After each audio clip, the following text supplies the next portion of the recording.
Welcome to the CEIBS Global EMBA info session and alumni discussion. Today, I'm joined here by Huiling Ding and Fang Yu. It's a pleasure having you here and for sharing your experiences with us and memories and maybe some insights as well.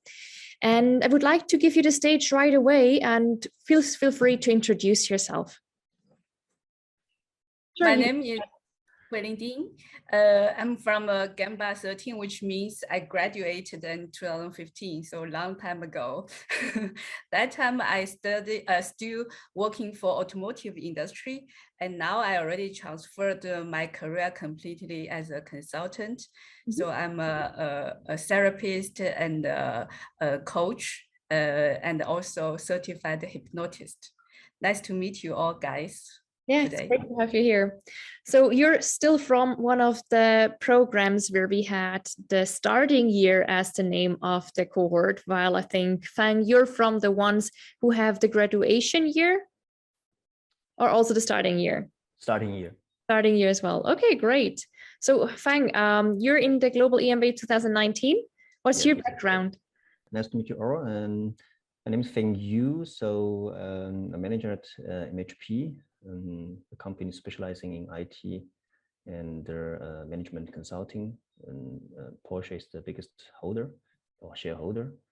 And I was born and grew up in China, moved a city called Yangzhou, moved to Germany for study around 19 years ago. And after finishing the computer science bachelor degree from Technical University of Munich, I've been working for different companies like Accenture, Siemens in Germany for around more than 10 years. So now I'm living in Munich with a happy family.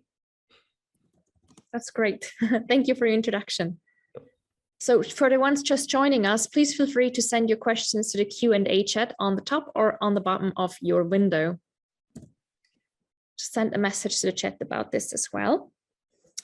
So now that you introduced yourself briefly, can you tell us more about what you're doing today professionally and how did you come to this journey? Like, how did the EMBA help you with that?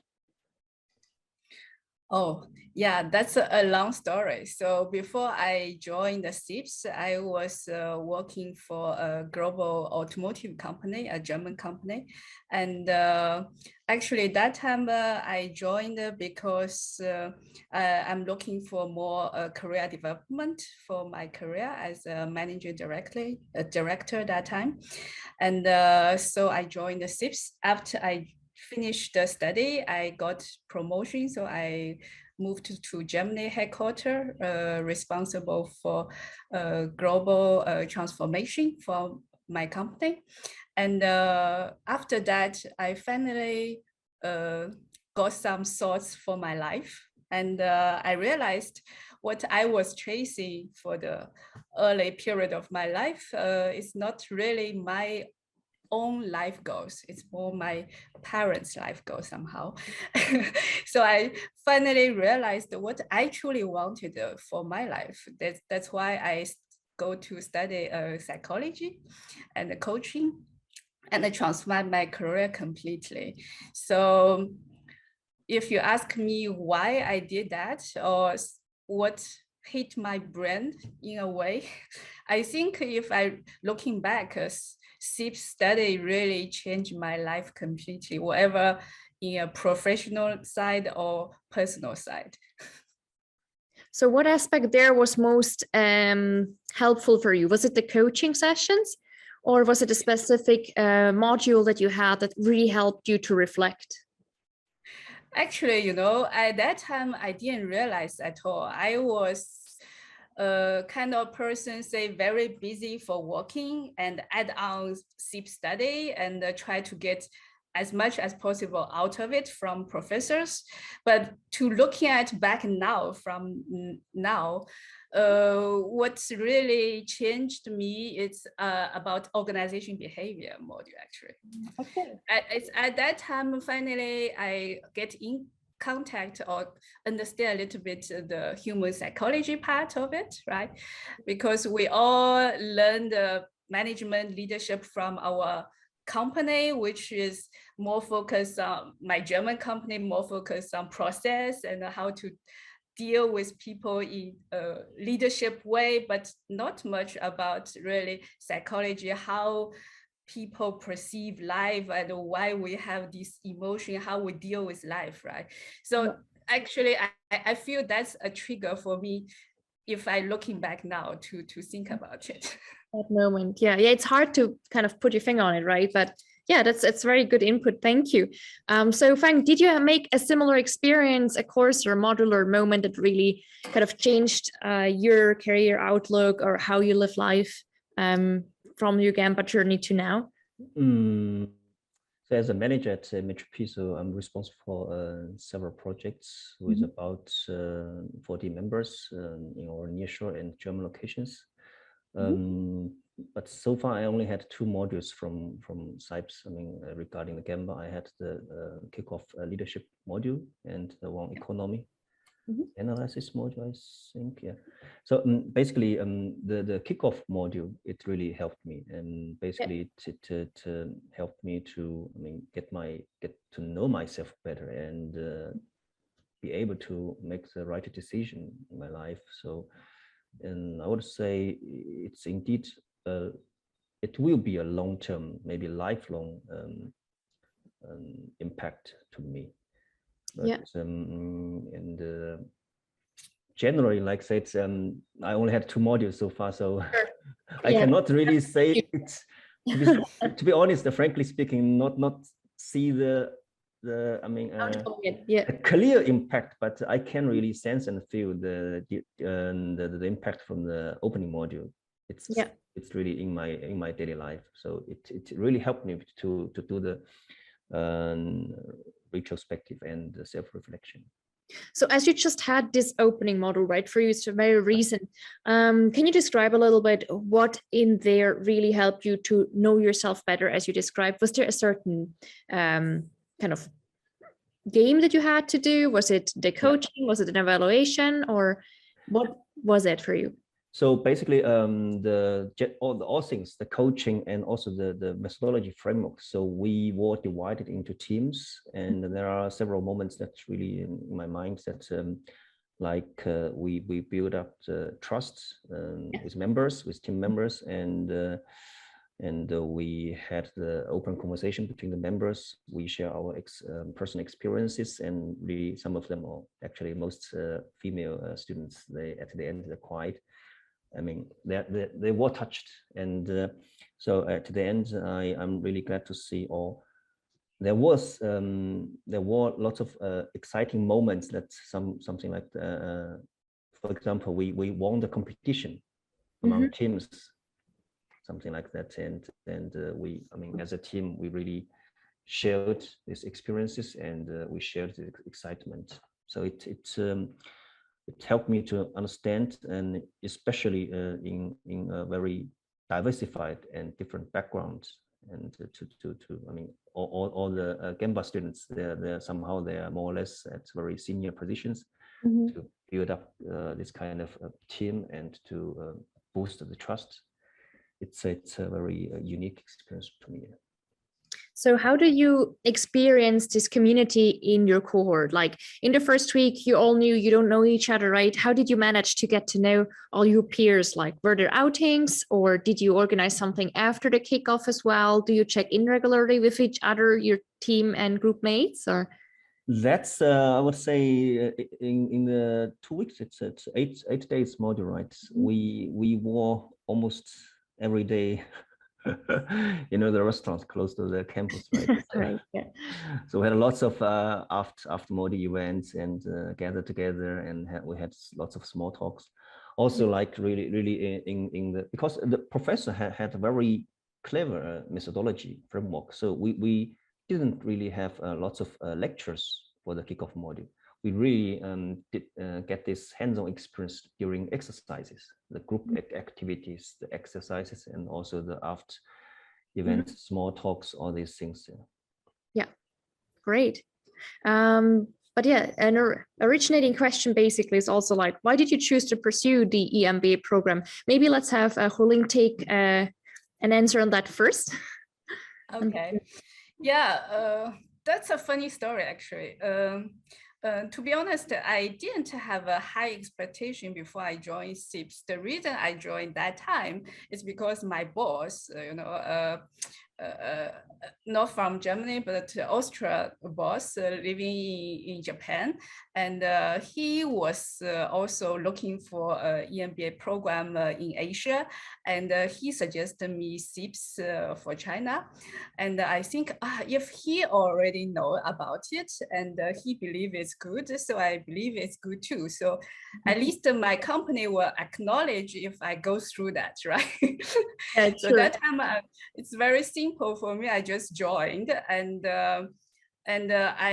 but it's just blowing my mind actually, because I thought I was working for a big company. We are very professional in our industry, and we have lots of process, how we work, right? So I thought I know a lot about business, how to run, because especially also my role, I changed lots of roles. I did engineering, quality, leading business. So I know different aspects. I thought I know a lot already, but funny thing is now I looking back, I say that time I don't know what I don't know, right?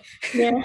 So after joining CEIBS and all these modules, I just say it's opened my mind completely. I say, oh, that's what I'm so shallow before, because our industry can be not that perfect in certain area, like our B2B industry, we don't focus so much on marketing. So if you looking at the industry, we are so poor at marketing. So if you come to CEIBS, you can learn all the best from all the industry. What's the standards there, right? Yeah. So whatever industry you are in, you will blow your mind in a certain way. Yeah, that's really good to hear. Actually, yeah, like you say, it comes also from the diversity of the cohort, right? The industrial diversity of the participants, but also from the functions. Everybody has a different function. Some are in finance, some are in marketing, some are in general management, right? But also, I think something else that was mentioned, right? Feng, you said your team mates were mainly female. So we do have a good gender diversity there, almost 50%, which is quite unusual usually for EMBA programs, actually. But tendency over the years now is increasing. Yeah, that similar reasons for you to take the EMBA program, Feng, like recommendation from the company or like your own decision? It's more or less my own decision. For me, it's out of curiosity, also out of curiosity. So basically, I still remember in the lecture, the professor mentioned what was the original background of MBA.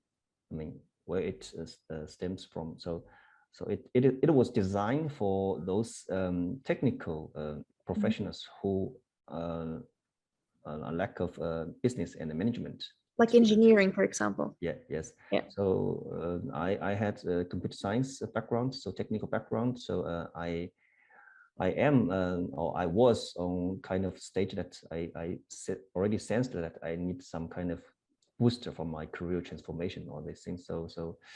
And in Europe or in Germany, MBA, it's quite, I would say, common understanding to do such kind of transformation. So it's more or less my own choice. But regarding specifically to CEIBS, that's just because I was in China. So I think back to 2018, I was in China for a job. So yeah, and probably CEIBS is the best and the only choice for me. After that, in China, we're one of the more known ones in Shanghai, but not the most known one, right? Yeah. So before we go to the more personalized questions for each of you, do you have one key advice for those looking to apply right now? Oh, yeah. I will only advise say as early as possible to do it, because if you consider CEIBS as an investment, I can say this is the best investment I ever did for my life. So the earlier the better, because you will have lifelong learning after. You will have a bunch of friends, you will have community, you will have CEIBS community following you all your life. I keep joining CEIBS event after I graduate, and I'm now also helping alumni organization organizing events. So the earlier the better, because you know the price is increasing every year. As is the ranking. So far, fingers crossed. Yeah, it's number 2 at the moment for those who don't know by the Financial Times ranking. But yeah, like you said, apart from the ranking, what is important is really also the content, what you can get out of it, right? And yeah, can only back what you've just said. Yeah, you just join a big family, a family with wonderful people. So the earlier the better. True. But I maybe one point just to the overseas students, because for the students from China, I think CEIBS is with no doubt the best, one of the best choice. For the overseas students, frankly speaking, we have lots of choices here, right? If they have business in China or plan to do business in China, I think they must choose CEIBS. CEIBS is nevertheless still the one of the best platform to do business in China. Yeah, definitely. Yeah, this role, that's also in our name, right? China Europe International Business School, kind of creating this connection between Europe and China here as well. Yeah. Like you mentioned, we also do have community activities, obviously, in Europe as well. Which ones you have also been joining? Like we do have alumni workshops at the moment across countries. We also have regular alumni reunions. Normally at the moment, a few of them last year were online, normally happening in person in Europe and also in China. Exactly. So now a little bit more personalized questions for you. Feng, as you've already been talking, let's go to one of yours. So as you're still enrolled in a program, as you've mentioned, and you have joined, for example, our alumni workshop experience. So how have you managed to stay in touch with the community and the culture of CEIBS? For me personally, I'm quite active, I would say proactive. To be enrolled in all these social events, and also like last time the workshop, so organized by CEIBS. And also I think from the students here living outside of China, so the network of CEIBS is really very strong and really I mean, recommended. Like all these students like Jing and Torsten, many students what I got to know here in Germany, they are not really from CEIBS. They're from the network or partner universities like LBS or the IESE. Yeah. So yeah, like I said, really be proactive. I mean, participate, not all, but as maybe just as many as possible. Yeah. Due to your personal situation. Definitely. So Huiling, how was it for you, if you still recall, to balance your work life and your student life? It's a part-time program, right? So how did you manage that? Yeah, it was tough, actually. You know, that time I was already have a quite strong stress at work and lots of high targets, you know, and add on the study, I didn't expect need to spend that much time. I think at the beginning it's quite struggling to see how to balance it or how to adapt to it, because maybe some students are still wishing to be the A student in CEIBS, you know, because, you know, Chinese traditional people always want the best in the school in any study, you know. So that will be difficult if you really pursue that. And I managed to learn, no, that's maybe not my pure target. That's maybe I should learn what I can learn out of it to get the most, but also to balance other things, right? Yeah, definitely. It's I think approximately 10 to 12 hours per week per year of work that you have to do. Would you say that's true, Fang, or do you have another experience? For me, maybe less. Yeah. Maybe but I think for Huiling, it's I can imagine CEIBS is so active in China, in Shanghai. I can see how many activities they already had with my Gemba, I mean, classmates. Yeah, exactly. When you were because you want to study hard, also play hard, also work hard. So you add all together. Yeah. your cohort also have a class representation team. Yes. Yeah. Can you explain a little bit more what was their job? Oh, but I did enjoy. That's actually a pity for me to say. I joined. Actually, I become the community after the program, after I come back from Germany, but not on the class time. But if you ask me again what I want to do differently for the CEIBS program, I would suggest that people really join the CCT because I deserve to do that. It's a way we can contribute to our class. Also, we know people better. We need to, because I realize now after 8 years graduation, the things you learn from your classmates, become friends and the lifelong learning, you learn way more than I didn't mean professor didn't teach you good things, but it's different thing in your life, right? So I really think I should, if I can go back, I will spend more time with my classmates rather than only study, and yeah, that I maybe get more out of it. Yeah. For this, I had one maybe comment in our class. Some students, they said, probably the best return of investment is not really get the grade A, but B plus.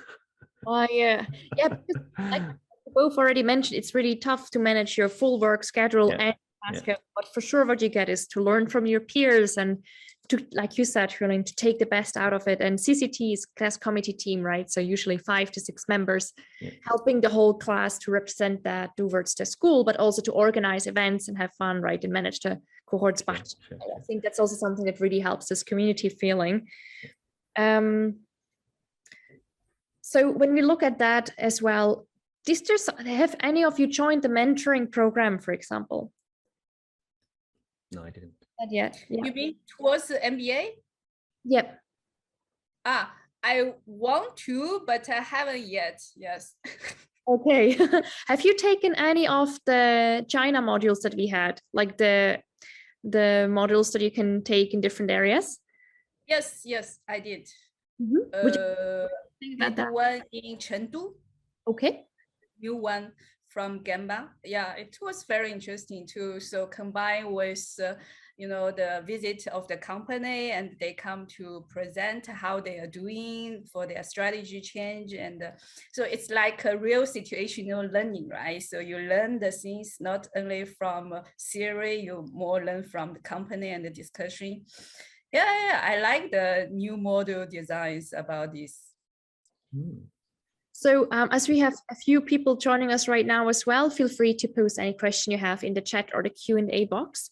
I'm just going to go a little forward to show the setup of the program as a few more people have joined right now.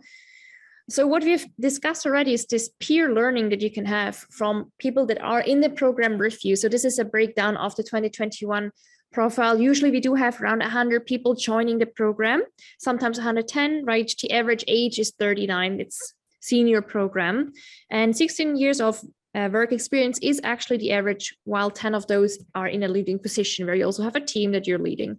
This obviously also depends on the industry that people are from, right? Not everybody has a team to lead, depends on the specialization. And if we look at here, this is something that you also have mentioned already, this diversity in the program. So here we have the industry diversity, right? You have people joining from healthcare, from consumer goods, professional services. We have seen a rise in information technology as well. And you can see even hospitality and tourism is represented. Then there is diversity in functional backgrounds. And I think that's the other thing. When you have a team that's set up for you for these longer term projects, there are people joining who have experience in finance and human resources and law. And we try as good as we can whenever you have a team assignment to really mix you up based on these functional backgrounds as well. This is a breakdown of companies who have sent people to our program, or also the companies that people are working who join our program from their own initiative as well. This is something that I would like to mention here. In the application criteria, it says a supportive organization. This doesn't necessarily mean that the company has to sponsor your EMBA. If they do, great, right? But what we actually mean with that is as well that they really give you the time off, that when you're in that module, for example, for the double module track, during those 8 days, that you really can focus on your program and do not sit in the classroom and answer business emails. It will really not give you what you should get out of the lesson. Then we do have faculty that actually represents what we're teaching, right? We have 80 full-time faculty based in China, and they all have this experience outside of China and inside of China, right? They come from private consultancy as well. They have collaborated with companies and still are doing that. So you can really feel this practical knowledge that they do have. The program at a glance, I think it has changed a little bit since Hui-Ling joined us, for example. So we do have now 20 months of the program. It starts usually in November. You have to calculate approximately 50 to 55 days out of the office. So this is really what you have to communicate. It's approximately 650 classroom hours. This doesn't mean that all your classes will be actually in a classroom. We take you out as much as we can to corporations, or if you take one of the modules outside of China or outside of Shanghai, then we also will take you to different areas there. This is a typical curriculum structure. At the moment, it's an example schedule. You can see here the one who started 2021. And usually it starts in November. And if you're outside of China, we usually recommend you the double module track because it just helps you to manage the amount of travel you have to do in between places. If you're in Shanghai already or China, it might be more suitable for you to take the single module track, which is 4 days every month. And there you can see the golden highlights. Actually, this means that the two tracks join together. So you will know both tracks. You will, in the end, around 100 people, you will know them very well. And as you can see, in the second part of the program, you have more choices to make, right? So you can really module the program according to what you prefer to study and learn. And these are the so-called electives, the local and global ones. And during the electives, the cohorts are mixed up based on whoever signs up for which module.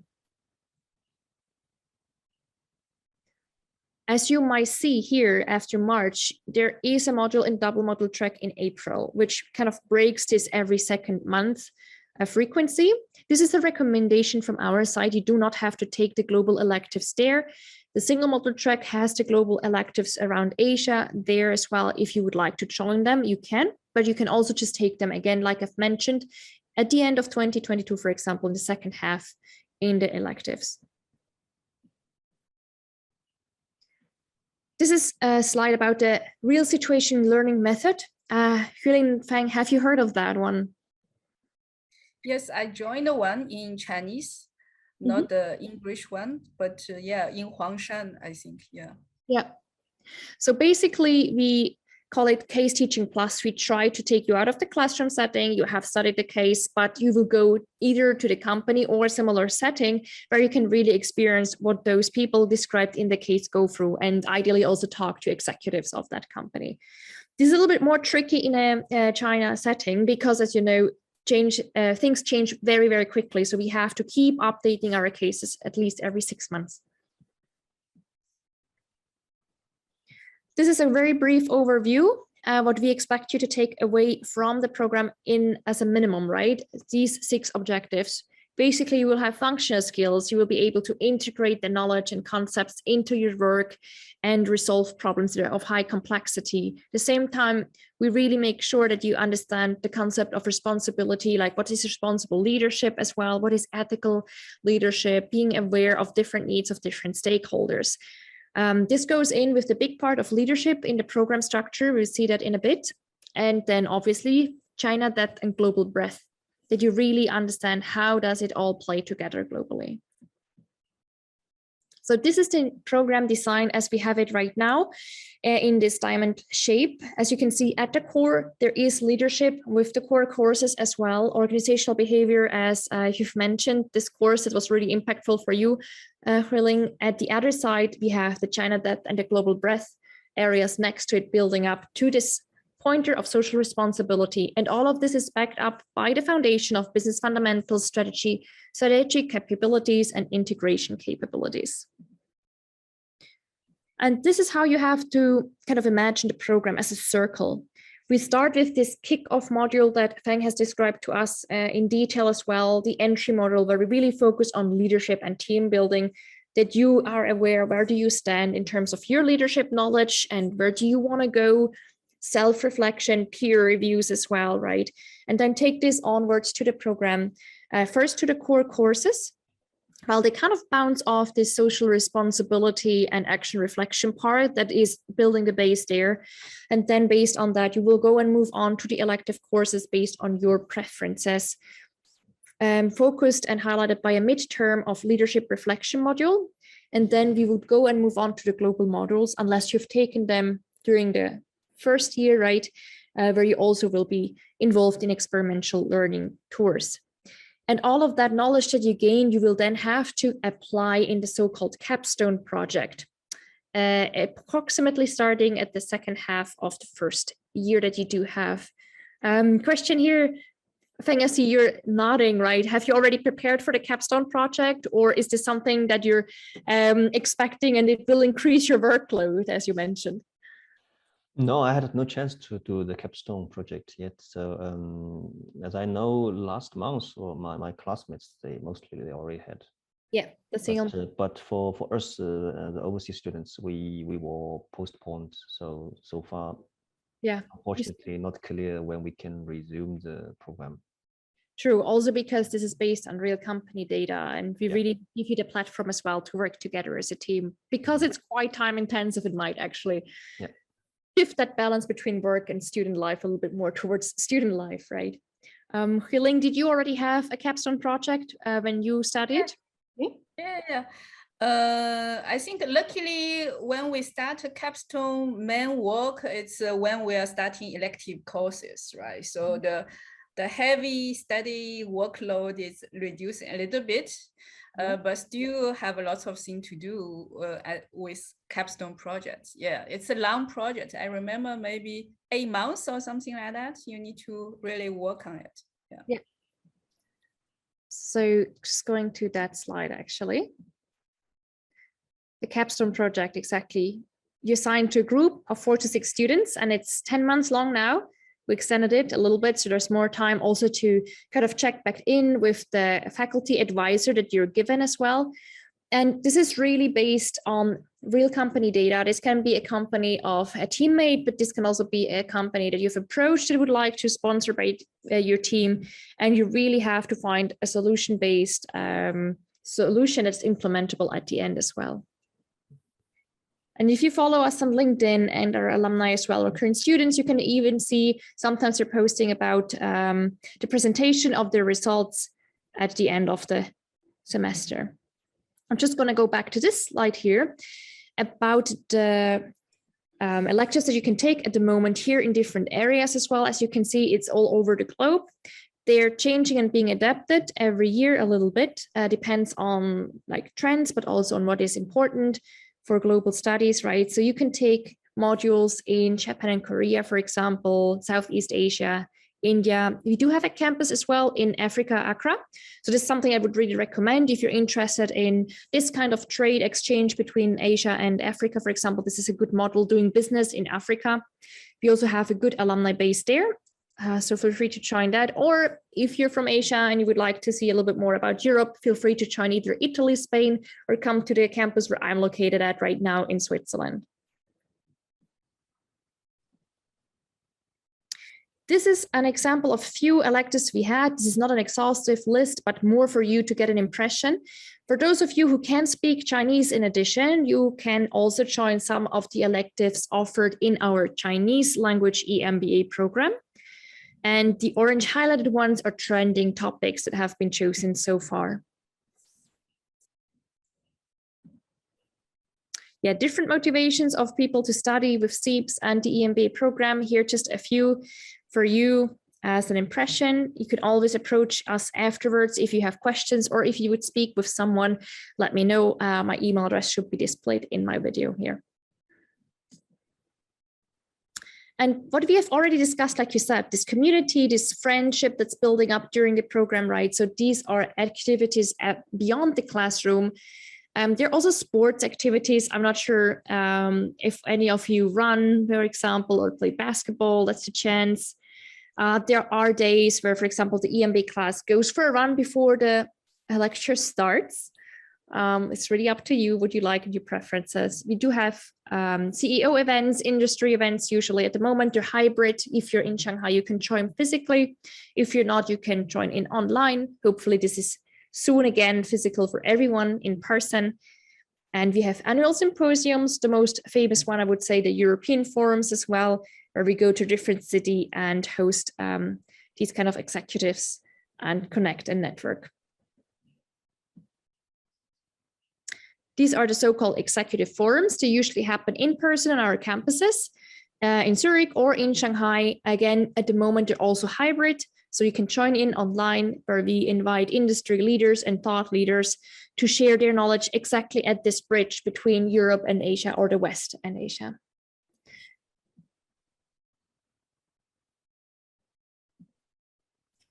And here's some impressions of activities and friendships, activities that we've had in the past. There are global modules, company visits, there are different kind of parties and festivals. There's a so-called Gobi Desert Challenge. That's the only elective where you are put together in a class with not just our global EMBA students, but also with the Chinese spoken language EMBA program and the MBA program. So that's one that's really mixed up and helps you to connect to many programs as well. And we do have family days where you can bring in your family, because it's always important to inform them about your plans of joining the program, because you will have less family time. And yeah, that's it basically from us for today, but we have received some Q&A questions, so I'd like to just go ahead to those. We've been asked about joining the Chinese language program electives.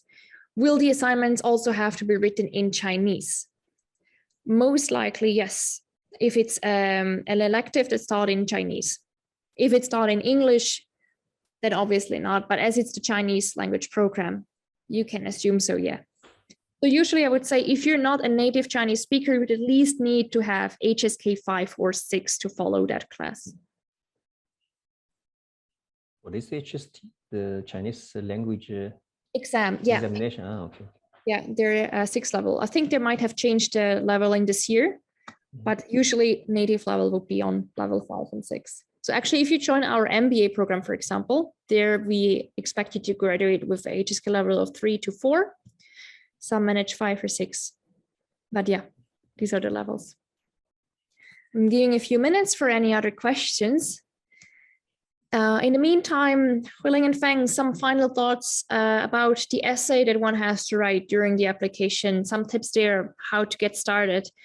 For example, I would say, Huiling, you also have recently given a workshop about powerful ways to stop anxiety, right? How do we overcome this anxiety of writing, for example, the executive assessment exam or the test to get accepted to CEIBS? Are there ways to handle this? I think still how we put our expectation of things. If we really want to be from our point of view perfect, but we only can bring our anxiety up, so maybe we don't reach that at the end. So I still feel be yourself, authentic, and it will flow, it will come. Yeah, don't put too much pressure on yourself as well. Just go for it, right? Yeah. Yeah. Great. So I see there are not many more questions. Usually it takes some time to reflect, right? So if you do have anything afterwards, or you would like to get some more information or a personal consultation, if the program is the right fit for you, feel free to send me an email and we will get in touch with you directly. So at this point, I would thank both you, Fang and Huiling, very much for joining this webinar today. It was really interesting to hear your insights and your take on it, how the program helped you and what you added to the program as well and to community. You're both very active. And so a big thank you from my side for that. Thank you, Yeah, Miranda. I hope everybody can join next Gamba. So I will meet you in campus, right? So I always every year come to our new Gamba, introduce our alumni organizations and CEIC, our international chapter. So I hope to see you there. Yeah, we all do so. All right. Wish everyone a great day, good morning, lunch, or evening, wherever you're located. Have a good day. Bye. Thank you. Have a good day. Bye. Bye-bye.